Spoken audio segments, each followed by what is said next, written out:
Toujours dans le chapitre économie, le lancement aujourd'hui ici à Abidjan des activités de la mutuelle de crédit de financement des PME. C'est la réponse de la Fédération ivoirienne des petites et moyennes entreprises pour solutionner le problème de financement des structures économiques de taille modeste. Les explications d'Adama Ouattara.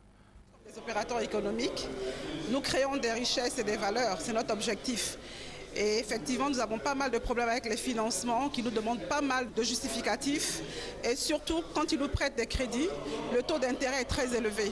Bouffée d'oxygène financière pour Madame Cissé et partant pour l'ensemble des petites et moyennes entreprises. Un nouveau guichet s'offre à ces structures. La mutuelle de crédit et financement des PME, en abrégé MCF-PME, appuyée par la Banque mondiale à hauteur de 2,250 milliards de francs CFA. Cette mutuelle a pour objectif de lever les contraintes liées au financement des PME par des prestations adaptées. Par exemple, elle peut accorder des crédits allant jusqu'à 15 millions de francs CFA. Les conditions d'accès à la mutuelle de crédit et de financement des PME, c'est d'abord d'être une PME, selon le décret qui définit les PME. Et même des petites entreprises qui sont dans l'informel, on est prêt à les accompagner pour monter dans le secteur formel. Et donc, il faut être membre de la mutuelle en déboursant une participation qui fait de vous membre de la mutuelle.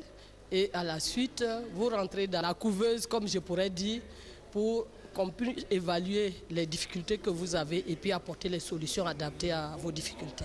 Tour à tour, le directeur de cabinet du ministre du Commerce, de l'Artisanat et de la Promotion des PME, Nazer Gounoumbe, et le directeur des opérations de la Banque mondiale, Madani Tal, ont mis l'accent sur la volonté de faire des PME des structures viables et fiables. Si la MCF-PME a été lancée ce mardi, elle est opérationnelle depuis juillet 2012. 89 entreprises ont déjà encaissé leurs créances auprès de l'État pour un montant global de 1,813 milliard de francs CFA.